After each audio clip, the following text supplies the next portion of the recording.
الذين يتلون كتاب الله وأقاموا الصلاة وأنفقوا مما رزقناهم سرا وعلانية يرجون تجارة لن تبور صدق اللہ العظیم۔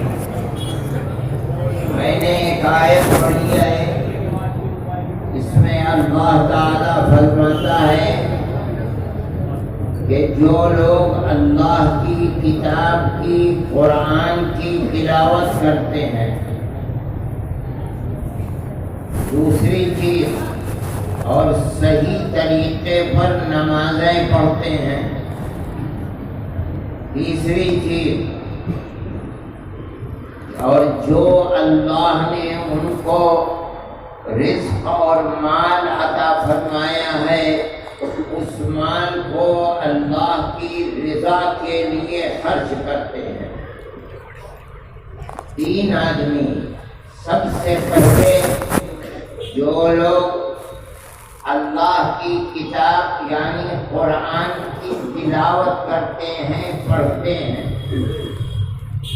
دوسری چیز جو صحیح طریقے پر دل لگا کر سنت کے مطابق جماعت کے ساتھ فرض نمازیں پڑھتے ہیں۔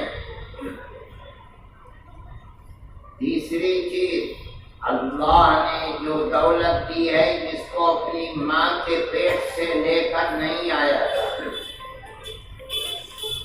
جیسے وہ فقیر جو صبح سے شام تک بھیک مانگتا ہے، وہ ماں کے پیٹ سے پیدا ہوا تھا، خالی ہاتھ تو بھی پیدا ہوا تھا، اسی طرح یہ اس کا انعام ہے کہ اس نے اس کو فقیر بنا دیا، تجھے کروڑوں کا مالک بنا دیا۔ جب مرے گا تو کوئی دولت تیرے ساتھ نہیں ہوگی، جیسے آیا تھا خالی ہاتھ چلا جائے گا۔ خدا کی دی ہوئی اس دولت میں سے تو دکھاوے کے لیے نہیں، اللہ کی رضا کے لیے خرچ کرتا ہے۔ یہ تین آدمی، اللہ فرماتا ہے در حقیقت یہ تینوں اللہ سے کاروبار اور تجارت کر رہے ہیں۔ دنیا کی ہر تجارت میں نفع اور نقصان دونوں ہوتا ہے۔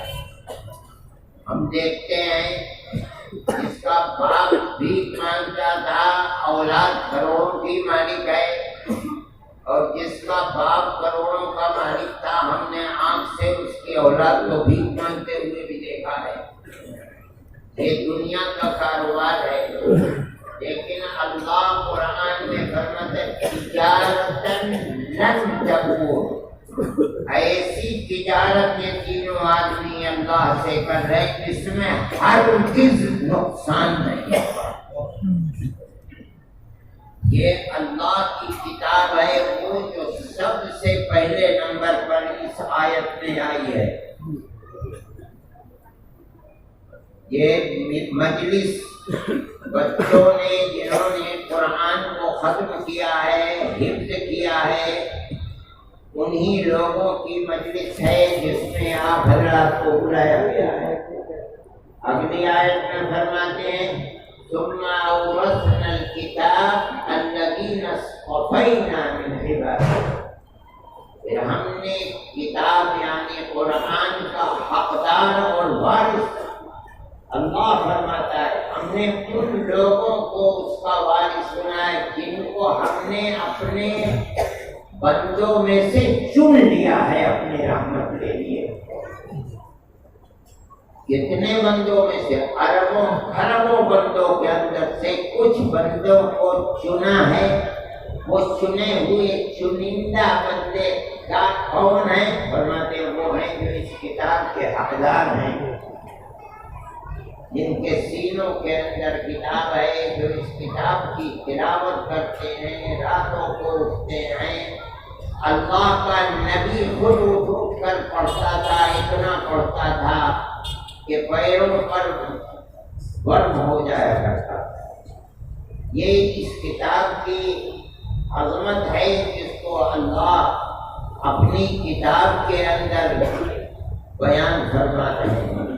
وہ نبی جس پر قرآن اترا ہے، اللہ اس قرآن میں اس نبی کو جو تمام نبیوں کا سردار ہے حکم فرما رہے اتلو ما اوحی الیک من الکتاب، اے محمد علیہ السلام جو کتاب آپ پر وحی جبرائیل امین کے ذریعے سے اتاری گئی ہے، اس کتاب کو پڑھیے، اس کی تلاوت کیجیے۔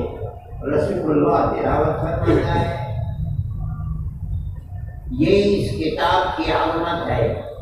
اللہ کی کتابیں اور بھی ہیں، تورات بھی اللہ کی کتاب ہے، انجیل بھی اللہ کی کتاب ہے، زبور جو حضرت داؤد علیہ نبینا علیہ الصلوۃ والتسلیم پر اتاری گئی تھی وہ بھی اللہ کی کتاب ہے۔ لیکن قرآن ایسی کتاب ہے کہ اس کے حافظ سینکڑوں ہزاروں نہیں لاکھوں ملیں گے۔ امت کے دل کے اندر رگ و ریشے میں اس کتاب کی محبت ڈال دی گئی۔ آپ اگر دنیا میں چراغ لے کر ڈھونڈیں کہ آپ کو تورات کا کوئی حافظ مل جائے، انجیل کا کوئی حافظ مل جائے، نہیں ملے گا۔ اور زبور تو ہے کہاں یہ بھی پتہ نہیں۔ اتاری گئی تھی، امت نے اس کی حفاظت نہیں کی۔ یہ صرف اس امت کا ترے امتیاز ہے کہ 1400 سال ہو گئے ہیں، ساری دنیا میں یہ کتاب ہر جگہ موجود ہے، لوگوں کے سینوں کے اندر ہے، لوگ روزانہ اس کی تلاوت کرتے ہیں۔ اگر 5 وقت نماز جماعت کے ساتھ پڑھی جاتی ہے تو بھی قرآن کی تلاوت ہوتی ہے۔ یہ اس کتاب کی خصوصیت ہے۔ آج اس کی ایک مجلس ہے، اور یہ مجلس تھی کہ چند بچے حافظ قرآن ہیں اور ان بچوں کی دستار بندھنی ہے۔ مجھے ان حضرات نے دعوت دی، میں آ گیا۔ اگر یہ پروگرام کسی ایسی جگہ ہوتا جہاں بڑی سڑک ہوتی، وہاں پہنچنے میں آسانی ہوتی تو بہتر تھا۔ گلی کوچوں کے اندر یہ مجھے لے کر کے آ گئے، اور مجھے اصل میں میرے یہاں کچھ مہمان آنے والے ہیں، کچھ سیاسی لوگ ہیں، 5 بجے نماز ہے، میں اپنے بیان کو ختم کرتا ہوں۔ اللہ تعالی زیادہ سے زیادہ قرآن کی تلاوت کی توفیق عطا فرمائے۔ جمعیت علماء ہند یہ چاہتی ہے کہ قرآن ہر آدمی اپنے بچے کو پڑھائے، ہر آدمی اپنے بچے کو پڑھائے، دین سے واقف کرائے۔ پھر جمعیت علماء ہند یہ نہیں کہتی ہے کہ ہر آدمی اپنے بچے کو صرف قرآن ہی پڑھائے۔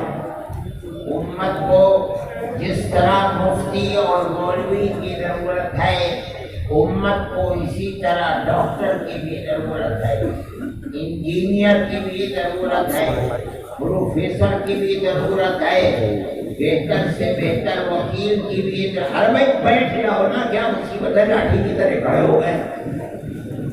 امت کو اسی طرح ضرورت ہے کہ دنیا کی تعلیم میں اعلیٰ سے اعلیٰ درجے کی لیاقت پیدا کرنے والے لوگ امت کے اندر پیدا ہوں اور ملیں۔ اس لیے جو ماں باپ اپنے بچے کو حفظ کے بعد پڑھانا چاہتے ہیں، مفتی بنانا چاہتے ہیں، محدث بنانا چاہتے ہیں، مولوی بنانا چاہتے ہیں، وہ اپنے بچوں کو پڑھائیں سر اور آنکھوں پر۔ لیکن جو اپنے بچوں کو ڈاکٹر بنانا چاہتے ہیں، انجینئر بنانا چاہتے ہیں، سب کچھ بنائیں، لیکن پہلے مسلمان بنائیں، دیندار بنانے۔ اسلام کی جو بنیادی تعلیم ہے کہ وہ مسلمان ہے، مسلمان رہے گا کیسے، پہلے یہ سکھلا دیں۔ جو چیزیں حرام ہیں یہ بتائیں۔ قوم کی بدقسمتی ہے کہ آج وہ لوگ جو نمازیں پڑھتے ہیں، داڑھی رکھتے ہیں، دولت مند ہیں، ان کے بچے شراب پیتے ہیں، شراب و کباب میں لگے ہوئے ہیں۔ یہ بدقسمتی ہے قوم کی۔ اپنے بچوں کو اگر دین پڑھاؤ گے، گھر کا ماحول دیندار ہوگا تو یہ چیز نہیں ہوگی۔ جوا، سٹا، شراب، کباب، نشہ اس قدر قوم کے اندر پھیلا ہوا ہے، اور قوم کتے سے زیادہ ذلیل ہے مسلمان، لیکن مسلمان کو ہوش نہیں ہے۔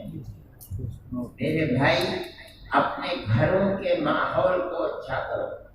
ہماری لڑکیاں بھاگ رہی ہیں، مسلمانوں کے ساتھ بھاگ رہی ہیں، ہندوؤں کے ساتھ بھاگ رہی ہیں، کرسچنوں کے ساتھ بھاگ رہی ہیں، سکھوں کے ساتھ۔ تمہارے اندر ایسا لگتا ہے جیسے خدا نے عقل اور حیا شرم کو چھین لیا۔ ہمارے گھروں کا ماحول خراب ہے۔ وہی ناچ گانا جو بازاروں میں ہوتا ہے، تم ٹیلی ویژنوں میں تم دیکھتے ہو، وہیں تمہاری جوان بچی دیکھتی ہے، بچے دیکھ، کہاں سے دین ہوگا؟ ذرا غور کرو۔ اللہ تو بے پرواہ ہے، دنیا محتاج ہے، اللہ کسی کا محتاج نہیں۔ اس نے اپنے نبیوں کو دشمنوں سے، آروں سے چیروا دیا۔ اللہ کا کیا بگڑ گیا؟ اپنے گھر جس کو کعبۃ اللہ کہتے ہو، طواف کرتے ہو، اس گھر میں بت رکھوا کر کے غیر اللہ کی پرستش اور پوجا کرا دی۔ اللہ کے خدا کی خدائی میں بھی کوئی فرق نہیں پڑتا ہے۔ مسلمان کو یہ سمجھنا چاہیے، مگر مسلمان کو ایسا لگتا ہے جیسے اللہ نے عقل اور ہدایت چھین لی ہے۔